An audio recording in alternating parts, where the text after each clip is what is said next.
अपने नाजरीन को खबर दे रहे हैं सोहेल अफरीदी खैबर पख्तूनख्वा के नए वजीर आला मुंतखब हो गए हैं। अहम खबर दे रहे हैं अपने आप नाजरीन को।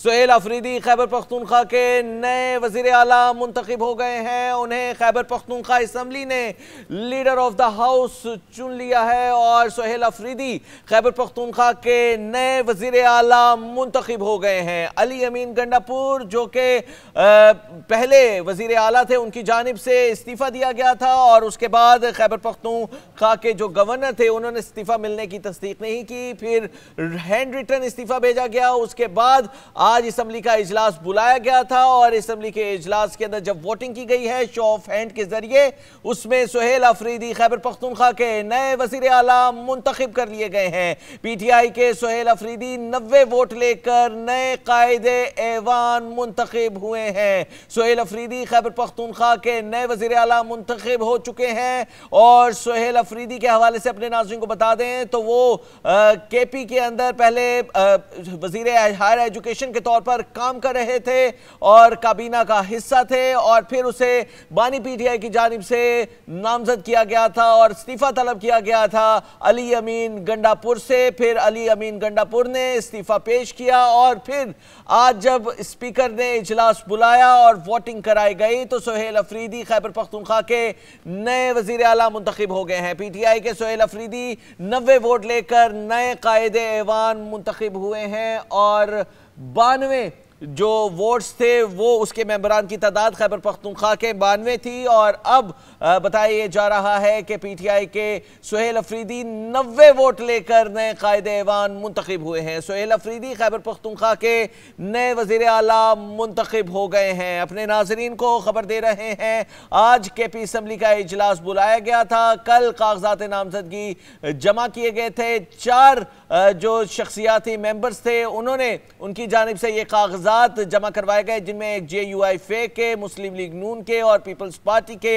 अरकान असम्बली भी शामिल थे। उनकी जानिब से अलग अलग कागजात नामजदगी जमा करवाए गए थे और सोहेल अफरीदी की जानिब से भी कागजात नामजदगी जमा करवाए गए थे और आज अब असम्बली के इस इजलास के अंदर 90 वोट लेकर सोहेल अफरीदी नए कायदे ऐवान के तौर पर मुंतखब हो गए हैं और वजीर आला का अब से कुछ देर बाद वो हल्फ भी उठाएंगे। सोहेल अफरीदी अब 90 वोट लेकर नए कायदे ऐवान मुंतखब हो गए हैं। वजीर आला खैबर पख्तूनख्वा मुंतखब हो गए हैं और उनको अब मुबारकबाद दी जा रही है तमाम मेंबरान असम्बली की जानिब से और खुशी का इजहार किया जा रहा है। जब उनकी नामजदगी वापस सामने आई थी बानी पीटीआई की जानिब से तो तब भी हमने देखा कि जश्न मनाया गया था उनके इलाके के अंदर भी और मुख्तलिफ सियासी कारकुनान की जानिब से भी जश्न मनाया गया था और अब जब मुंतखब हुए हैं तो मेंबरान असम्बली उनकी सीट पर जाकर उनको मुबारकबाद दे रहे हैं। सोहेल अफरीदी खैबर पख्तूनख्वा के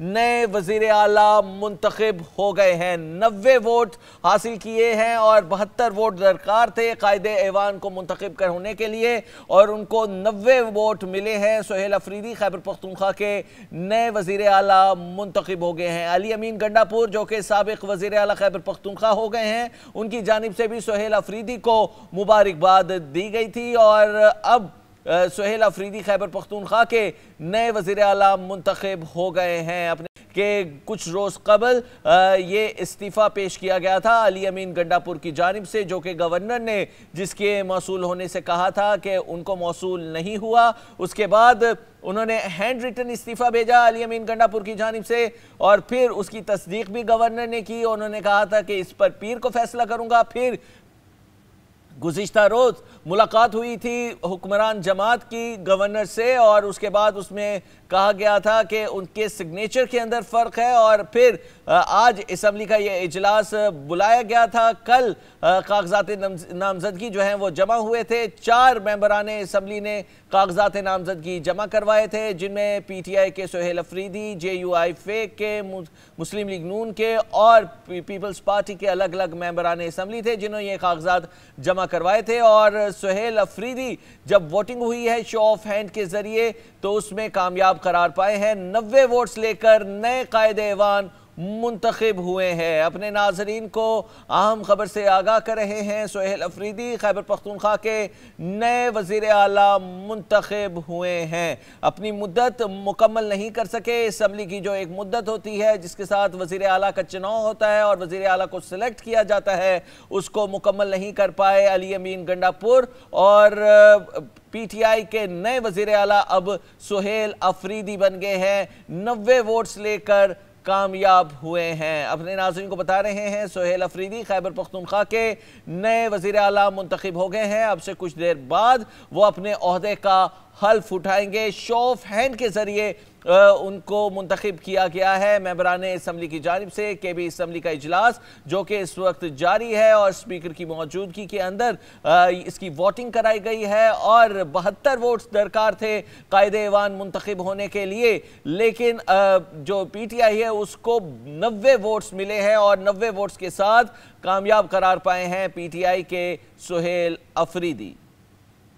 अपने नाज़रीन को बता रहे हैं खैबर पख्तूनख्वा असम्बली का अहवाल जो जिसका इजलास जारी है, वक्तन फ़वक्तन मुलाकातों का और बगलगीर होकर जो मुबारकबाद देने का सिलसिला है पार्टी के अरकान की जानिब से वो जारी है और तमाम जो पार्टी अरकान हैं, मेंबरान हैं पीटीआई के, वो मिल रहे हैं, फ़र्दन फ़र्दन जाकर मुबारकबाद दे रहे हैं सोहेल अफरीदी को। और सोहेल अफरीदी 90 वोट्स लेकर कायदे ऐवान मुंतखब हो गए हैं। अब अगला मरहला उनके हलफ बर्दारी का है। वो हलफ बर्दारी के बाद अपनी काबीना का इंतखाब करेंगे कुछ रोज के अंदर और पीटीआई के सोहेल अफरीदी 90 वोट लेकर नए कायदे ऐवान मुंतखब हो गए हैं। इस पर बात करने के लिए अहमद बिलाल सरबरा पिलडॉट हमारे साथ मौजूद है। अहमद बिलाल साहब, सोहेल अफरीदी मुंतखब हो गए हैं 90 वोट्स लेकर कायदे ऐवान के तौर पर। ये बताइएगा कि इलेक्शन कमीशन ऑफ पाकिस्तान इसका नोटिफिकेशन जारी करेगा और ये भी बताइएगा कि जो उनका इंतखाब है उसको उसके अंदर आइन क्या कहता है, क्योंकि जो अपोजिशन जमाते हैं उनकी जानिब से तनकीद की जा रही है कि गवर्नर की मंजूरी ज़रूरी है। बहुत शुक्रिया। देखिए, जो आइन में लिखा हुआ है उसको अगर आप पढ़ें तो उसके अंदर वजीर आला के इस्तीफे की मंजूरी गवर्नर साहब की मंजूरी से मशरूत नहीं है। उसमें तो बस इतना लिखा हुआ है कि वजीर आला अपना इस्तीफा गवर्नर को दे देंगे अपने हाथ से लिखा हुआ या अपने दस्तखतों से। उसके बाद आइन इसके बारे में खामोश है और वो कोई शर्त नहीं लगाता कि इसके लिए गवर्नर साहब का मंजूर करना लाजमी है। जैसा कि आप देखें, अरकान जब इस्तीफा देते हैं असम्बली से तो स्पीकर साहब की मंजूरी लाजमी होती है।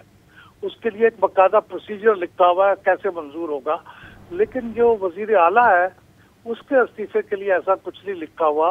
लिहाजा मेरा भी ख्याल ये है कि वो जब इस्तीफा वसूल हो जाता है गवर्नर साहब को और तस्दीक हो जाती है कि उन्हीं का इस्तीफा लिखा हुआ है तो फिर वो इस्तीफा मौसर हो जाता है। लेकिन वो चीफ मिनिस्टर उस वक्त तक रहेंगे जब तक नया चीफ मिनिस्टर हल्फ ना उठा ले। अब नया चीफ मिनिस्टर भी मुंतखब तो हो गए होंगे, तो होने वाले होंगे, उनका ऐलान हो जाएगा, लेकिन फिर उनका हल्फ उठाने का मरहला होगा। तो क्या गवर्नर साहब ने उनको हल्फ देना है, वो देंगे नहीं देंगे, कितनी डिले करेंगे, उसका फिर अल्टरनेटिव क्या होगा, फिर अदालत के पास जाएंगे, ये मरहले आगे चलेंगे। लेकिन मेरे ख्याल में उनका जो इस्तीफा था वो अक्सर हो चुका और उसका अब असम्बली ने हुकूमत ने स्पीकर साहब ने बहुत जल्दी की नया इंतखाब कराने में, लेकिन उस गैर कानूनी बात तो कोई नहीं। वो लगता है कि जैसे कह सकते हैं कि इंडिसेंट हेस्ट है, लेकिन वो गैर आईनी नहीं है।